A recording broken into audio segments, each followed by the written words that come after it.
Joshua and King Solomon are proof why we don't ever tolerate losers and people of the losing team. What is up, winning team? Hello and welcome back. Today we're talking about this tribe called the Amalekites, who are descendants of Esau, twin brother of Jacob, who is of course became Israel, father of all Israel.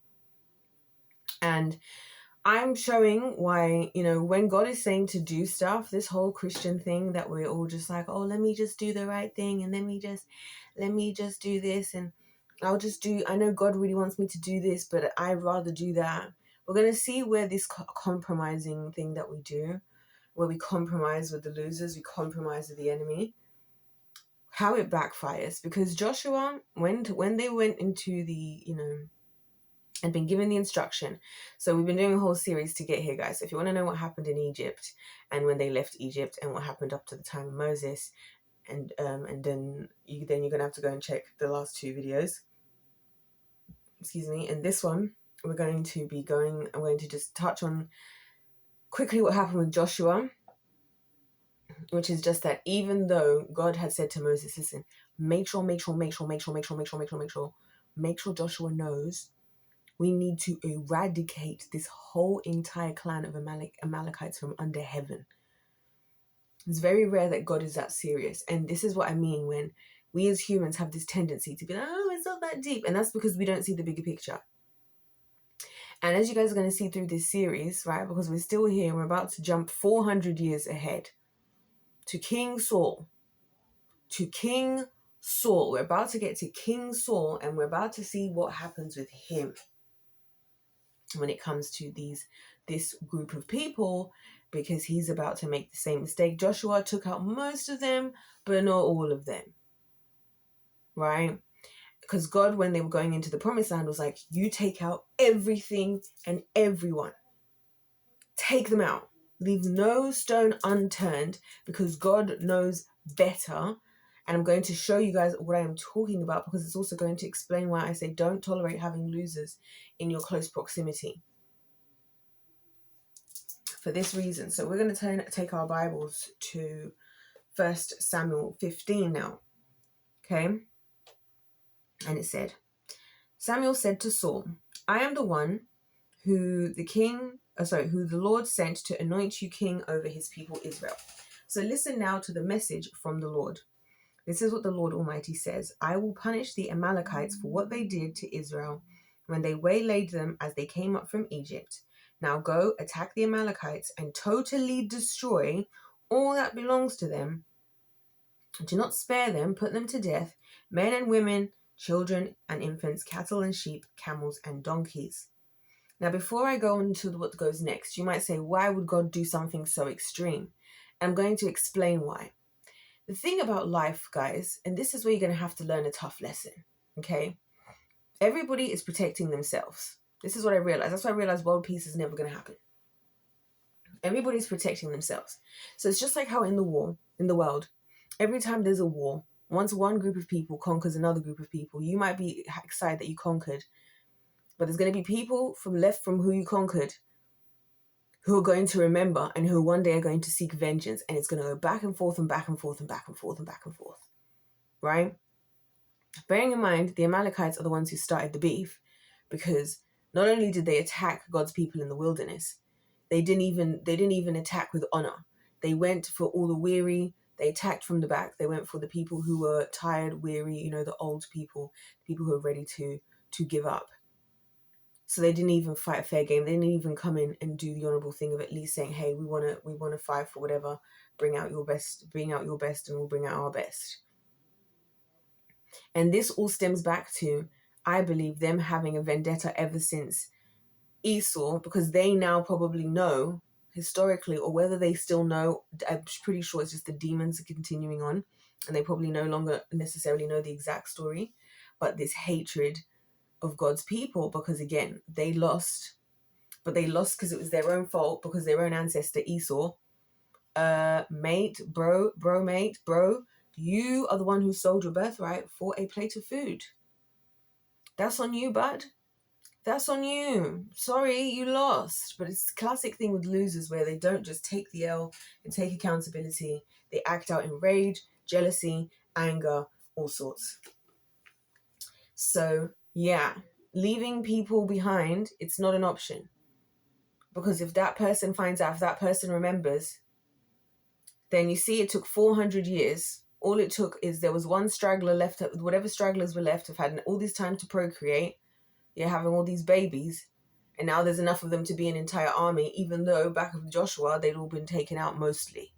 This is why mostly isn't good enough. This is what I'm saying. God is genius. I mean, we're idiots whenever we think, oh, God, you're just making a big deal out of nothing. No, he's not.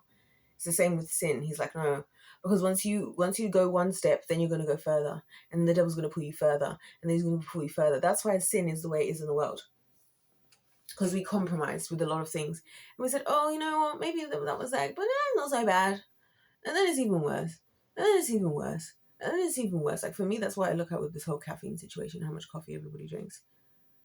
At first, I remember when I was all Assemblies of God in the United States when I was a kid, caffeine was of the devil, you know. But now, caffeine is like, some people are drinking so much caffeine, taking in so much caffeine every day. It's like, yeah, whenever we have things, we're not good at just taking them well. It's going to grow and grow. Like it's a cancerous way of things happening. It's the same thing with sin. That's what we're seeing in the world. You wonder why there's sexual degeneracy. God was like, hey, why don't you do like this in these boundaries? And we're like, nah, that's not fun. But then we have to now take it to the next level. This is why you have people like Jeffrey Epstein who are like, oh, I want to do whatever sexual things with a baby that's still attached at the umbilical cord, that's still attached because they're going to be better at sucking. You know why? Because once he tried the things with women, then that got boring. Then I'm sure he did whatever else he did, and then whatever else. And then he went for kids, and then he probably went younger and younger and younger. So I'm saying it's human nature. And you might be thinking, oh, we'd never do that. We always do, and that's the problem. So he says to take out everything. So Saul summoned the men and mustered them at Telaim. This is verse 4. 200,000 foot soldiers and 10,000 from Judah. Saul went to the city of Amalek and set an ambush in the ravine. So now they've even got a whole city of Amalek here. They were supposed to be done for 400 years ago, Joshua, but now here we are still again. Then he said to the Kenites, go away, leave the Amalekites so that I do not destroy you along with them, for you have shown kindness to all the Israelites when they came out of Egypt. So again, he's referencing, look, this is us coming back. And also, this is God also. Everybody wants God's justice. And then, you know, he's like, well, you hurt my people. He's like, I haven't forgotten. And this is what I also think, yeah, with losers. It's like, go ahead and come up against the winners. Go up, and because especially if the winners is in the sense of the children of God, do you think that God isn't watching everything? And you think that God isn't going to come back and he's not going to retaliate? Oh, you messed up. That's why the Bible says vengeance is mine. He's like, oh, don't worry. I'm going to deal with them. So this is the one time we see God being like, oh, erase them. And I believe it's because, oh, you're going to attack my people, and not just attack them, but you're going to attack them at their weakest. How many times did these people of God be attacked by others? It's like, that's in such bad taste. And this is actually technically your own relatives, because you're descendants of the same father. And this is what you people are going to do. And you people know me. Oh, you guess you didn't know me well enough then. Well, I'll show you then. Oh, you think you're going to hurt my kids? You think that you're just going to get away with it? Verse 7. Then Saul attacked the Amalekites all the way from Havilah to Shur, near the eastern border of Egypt. He took Agag, king of the Amalekites, alive, and all his people he totally destroyed with the sword. So he keeps Agag alive. Why are we doing that, Saul? Why are we doing that? So he's now officially disobeyed God, because God said take everybody out. Why have you taken Agag? And again, this is what I'm saying, guys. When the Bible says to just trust God and just listen. This is why I say, how are we adults any different to children? Because adults will be like, oh, you ask your kids to do something, they don't do exactly as they said, and then they'll talk back to you, and they'll be like, yeah, but I basically did. And you're like, no, but that's not what I asked you to do. And that's what God's doing with us. That's what I'm like, who are we, to judge the kids when we do the same behaviors with God? Anyway, verse 9, but Saul and the army spared Agag and the best of the sheep and the cattle, the fat calves, the lambs, everything that was good. They were unwilling to destroy it completely, But everything that was despised in a week, they totally destroyed. Who said that? And who gave you the right to decide what was good and what wasn't good? Because I think the other reason why God tells you to eradicate everything is because in people's cultures, people dedicate their foods to other gods. They sacrifice them to the gods and then they consume them. So I think with a lot of this, God is also just like, look, take it out because it might look good, but you don't know what spirits are there. You don't know what allegiances you're making. But then again, classic us as humans in pride thinking we know. This is why Saul, I think, is genuinely the most insufferable member of the Bible that I've ever read about. So insufferable, worse than even the devil and Jezebel. At least with them, I can more sympathize with them. Saul is just disobedient and just on an ego, like just an egomaniac. And I cannot stand him. And he reminds me of the exact type of men I can't stand in the world. Like, oh my gosh. Verse 10, then the word of the Lord came to Samuel. I regret that I have made Saul king because he has turned away from me and has not carried out my instructions. Samuel was angry and he cried out to the Lord all that night. So Samuel felt bad because obviously he participated. And God had even said, remember, when the people asked for a king, God was like, you guys are going to regret this. But he's like, hey, we'll try. We'll give it a try, even though he knew they would regret it. Early in the morning, Samuel got up and went to meet Saul, but he was told, Saul has gone to Carmel. There he has set up a monument in his own honor and turned and gone down onto Gilgal. So Saul is on a freaking, this guy. He's gone to put up a statue of himself, a monument or whatever. So he can stand there with his arms stretched, probably still in his armor, with the king of the Amalekites alive, posturing about so that he can make a spectacle for the people, so that he can get them all to kiss his ass, so they can all worship him. What is this about, Saul? Are you here to be the king of Israel, the trusted, shepherd of God's kingdom? Or are you in this to get the world to stroke your ego? Are you in this because of pride? And he's proven it already.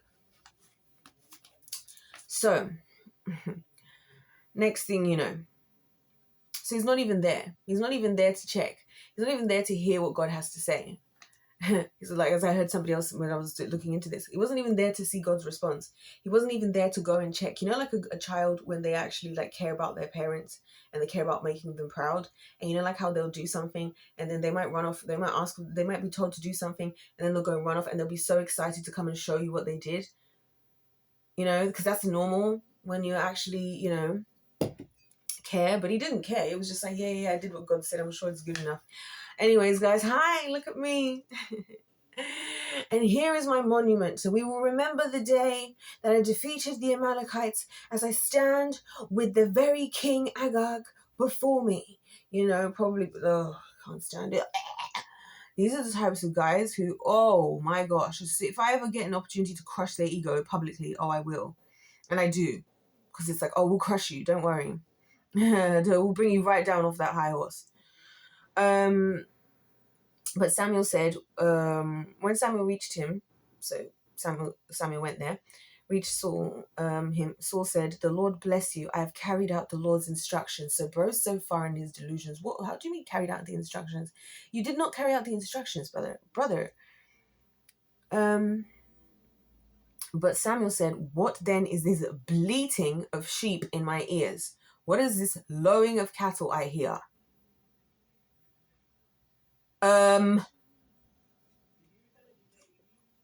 Literally.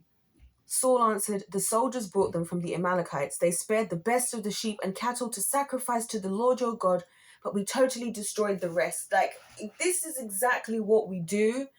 This is what we do. Like, and we do this even now as Christians with all these denominations where we take things and we're like, we do this, but we don't do that. And we kind of do this, we kind of do that. And or God tells us to do something. Well, God, I did this up to this point, but I didn't do that part. And he's like, no, the exact instructions I gave them for a reason. It goes all the way back to Adam and Eve. Watch over your garden and keep it. If you eat the fruit from this tree, you shall surely die. Follow the instructions, for goodness sake. Because the only people who are going to suffer as a result is you. And the only people you're making this easier for is your freaking loser enemies. Oh, because if you think that the story with the Amalekites is over. Oh, because if you think there isn't a descendant of Esau trying to kill Jesus, Oh, you guys are in for it. Yeah, we're not done. We're not done. And this sacrifice thing is, I'll just sacrifice to the Lord. Enough, Samuel said to Saul. Let me tell you what the Lord said to me last night. Tell me, Saul replied. Samuel said, I really would put my heart into this one. Although you were once small in your own eyes, did you not become the head of the tribes of Israel? The Lord anointed you king over Israel, and he sent you on a mission saying, go and completely destroy the wicked people. The Amalekites wage war against them until you have wiped them out. Why did you not obey the Lord? Why did you pounce on the plunder and do evil in the eyes of the Lord? But I did obey the Lord, Saul said. I went on the mission assigned me, and I completely destroyed the Amalekites and brought back Agag, their king. This is what I'm saying. This is like why I understand why people can't do maths. Yeah? Because that's not logical. You completely destroyed them all, but you brought one of them with you. 2 + 2 = 5? I completely destroyed them all, but I also brought one.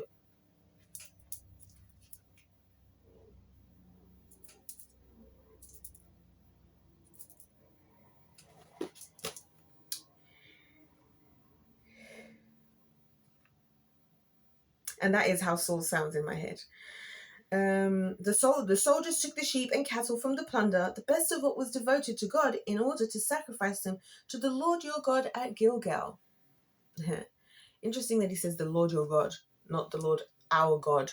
Just like how it's interesting how at the final supper with the disciples, 11 of them referred to Jesus as Lord, and one of them, Judas, referred to him as Rabbi. This is why when we talk about these words as Christians, yeah, it's a lot bigger than just, I'm going to go and call God Jehovah. No, what you call God, yeah, it's always supposed to be it's a reflection of the relationship that you have with them. And this is why we have an issue in this world today, where you can just call yourself anything and people treat you as if you live up to the job description. But I digress. The Lord your God, I'm gonna do the sacrifice. Like, isn't that what we do? Like, and again, it's giving like the pastors of today. And I was like, what? But if you defend them, they're like, what? I've been bringing the people of God word. I've been doing this and this and this. So what if I got a private jet? You know what I mean? So what? Like, it's the offhandedness of, and this is what I mean. You don't really care about God then, because even if it was just about your relationship alone, you would want to do as he asked. And if you had a real fear of him, you would do it. But Samuel replied, does the Lord delight in burnt offerings and sacrifices as much as in obeying the Lord? This is giving the people who, abuse their Christianity and salvation and are like, you know what, yeah, I believe in God, but, I'll just like do this and this later. To obey is better than sacrifice, and to heed is better than the fat of rams. And that's because, as I've said to you guys, our obedience is not, again, about being holier than thou and sitting on a high horse of self-righteousness. It's because God foresees everything, and at key moments is like, I need someone to do this. And I have a very good reason, because as we are going to see, just like with Joshua, you didn't take them all out. They were still there. God's like, okay, Saul, I'm going to need you to go and take them out. And he didn't do it. And what we're going to go into next, in the next video after I finish this one, is going to be where we find ourselves 500 years later after this. And the Amalekites are on the scene again trying to take out God's people. Yeah, obedience is better than sacrifice. And that's why I say being in right standing with God is about being obedient when it counts. When God said to Noah, build the ark. What you would have been like, God, I know you said build the ark. I know you said build the ark, but like what I'm going to do instead is I'm just going to sacrifice like these things. If I sacrifice 1,000 cattle, will that be enough to stop the flood? If I sacrifice to 10,000 cattle, it's not going to be enough, because God's like, I told you to build the ark. I told you to build the ark. 23, verse 23, listen. For rebellion is like the sin of divination, witchcraft, which is again a foreshadowing. Because what does Saul do when God stops replying? He immediately goes to a necromancer, to witchcraft. And arrogance like the evil of idolatry. How arrogant of you to think you have any right to adjust the exact instructions that the Lord gave. How arrogant. Because you have rejected the word of the Lord, he has rejected you as king. Then Saul said to Samuel, I have sinned. I have violated the Lord's commands and your instructions. I was afraid of the men, so I gave in to them. Yeah. He cared more about being accepted by the people than he did about being obedient to the Lord. And again, what use is it being a king? What use is it being a leader? What use is it calling yourself anything like a Christian if when it comes down to it, you're willing to sacrifice what God is asking you to do for the sake of the jury of the idiot sheeple? That's so pathetic. This stuff makes me sick. This is why I'm like, this is the most pathetic loser behavior. This is the most pathetic loser behavior. What a loser. What a loser you are. You're that desperate for attention. Like, this is how I feel about like people of the world today. You guys know that. Everyone's so desperate for attention, so desperate to be validated and seen. Even Christians, oh, I better look like the perfect Christian so that other Christians can acknowledge me and I can feel like I'm special and I'm important and I'm a good Christian. How about if you actually had a relationship with God, you wouldn't need that validation? Because the fear of God is the fact that you only care for his approval, and the fear of man is that you put their approval above the approval of the Lord. I was worried and the people were running. What's the point of having a leader? The whole point of being the leader is the fact that you're supposed to be the one that doesn't falter.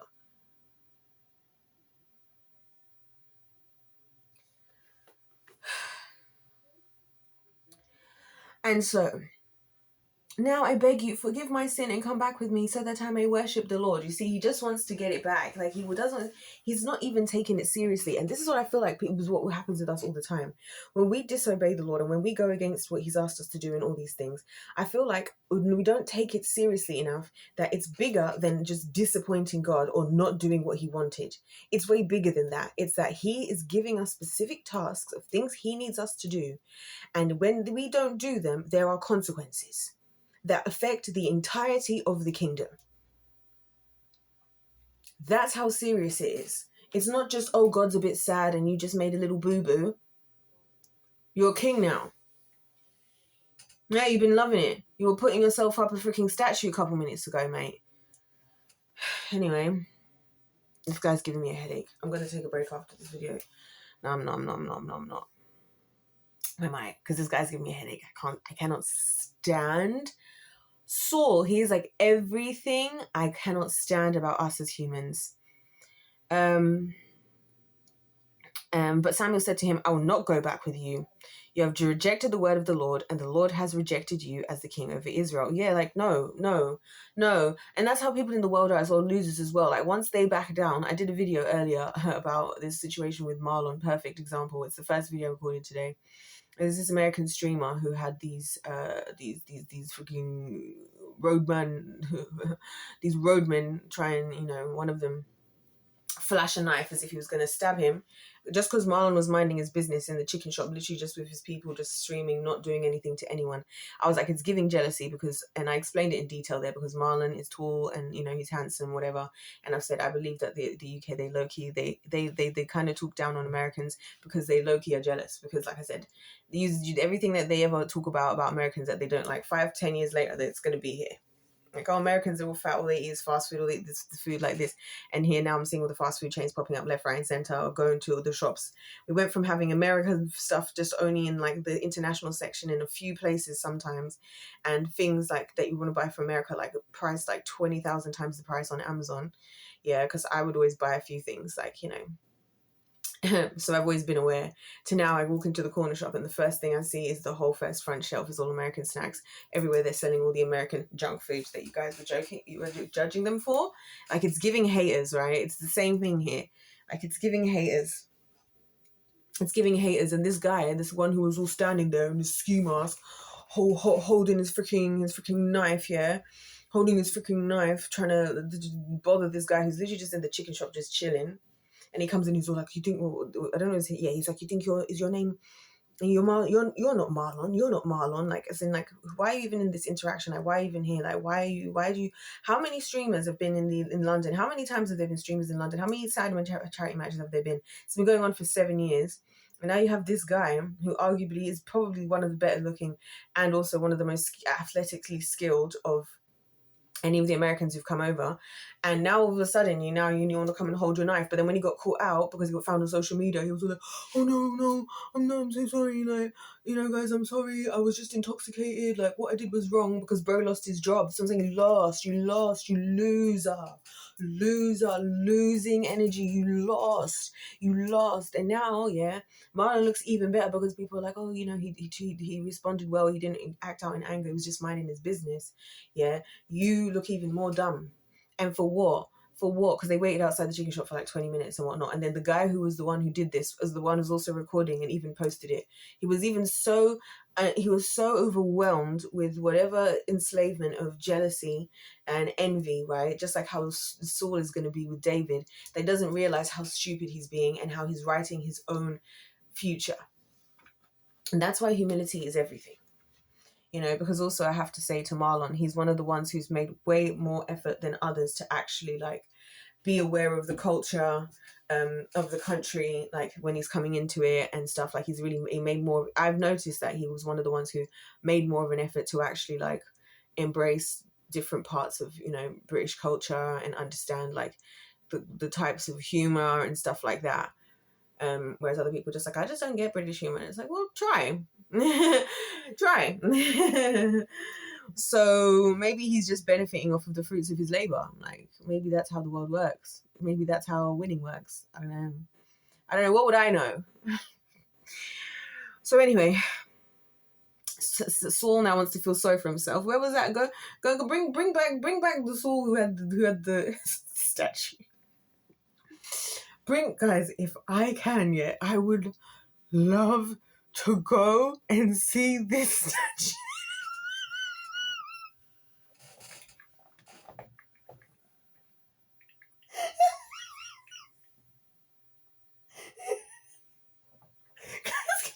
Could you imagine me recording a video and I'm just like, guys,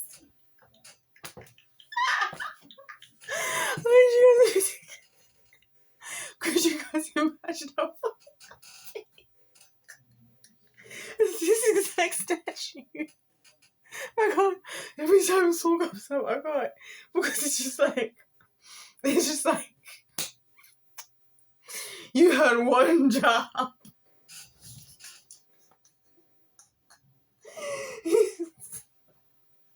Anyways, not go back with you rejected. What is it? And Samuel turned to leave. Saul caught hold of the hem of his robe and it tore. Oh, peak. Samuel said to him, the Lord has torn the kingdom of Israel. That's diabolical. Saul's trying to hold on. And Samuel's thing tears. And Samuel's like, the Lord has torn the kingdom of Israel from you today.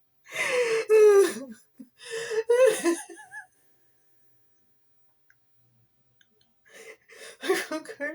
That's why I can't watch the world, guys, because I just be laughing at how stupid it is. Like, I actually be laughing and I can't do it. I can't.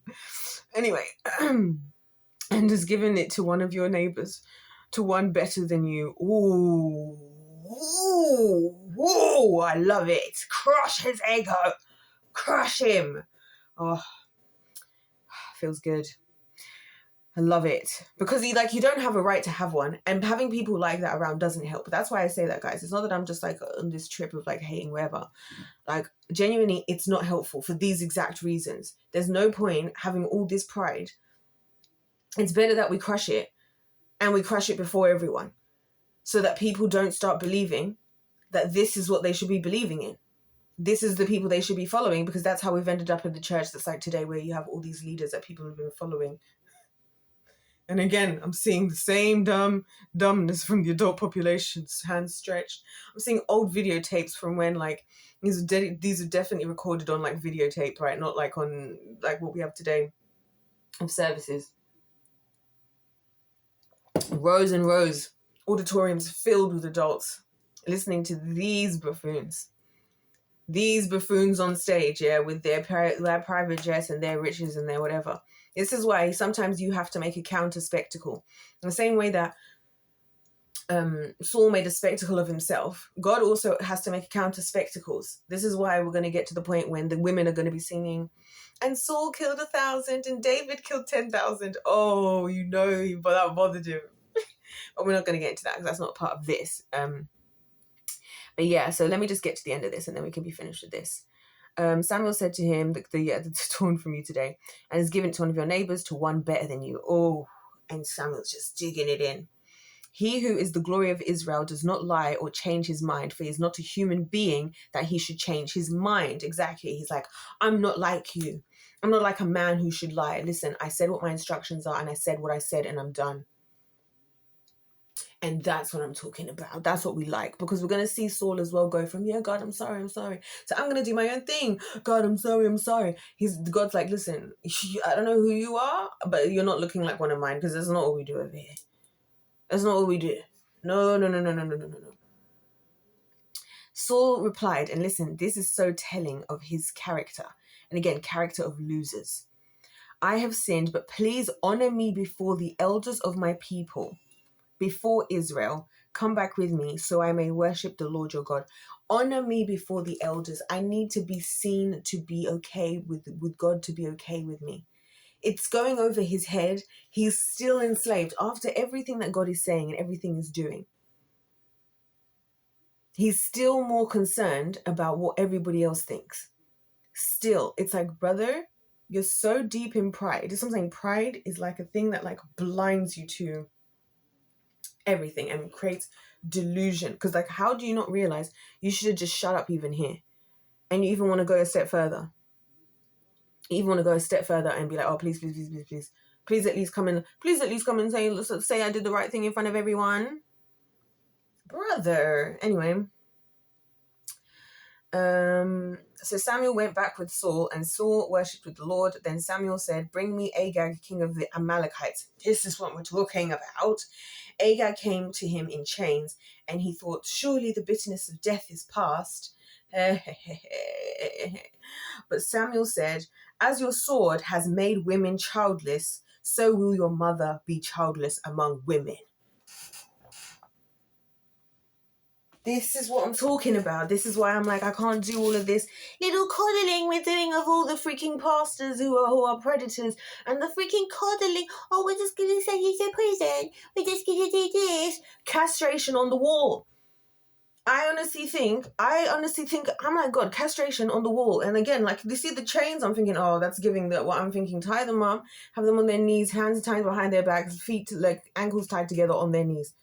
On the wall.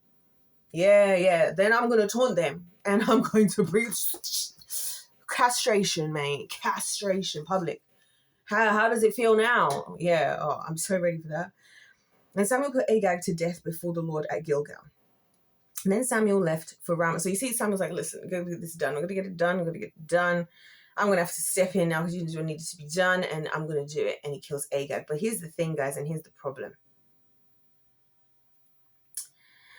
Then Samuel left for Ramah. I'll tell you in a second. But Saul went up to his home in Gibeah of Saul. Until the day Samuel died, he did not go to see Saul again, though Samuel mourned for him, and the Lord regretted that he had made Saul king over Israel. Now you might think, oh, you know what? At least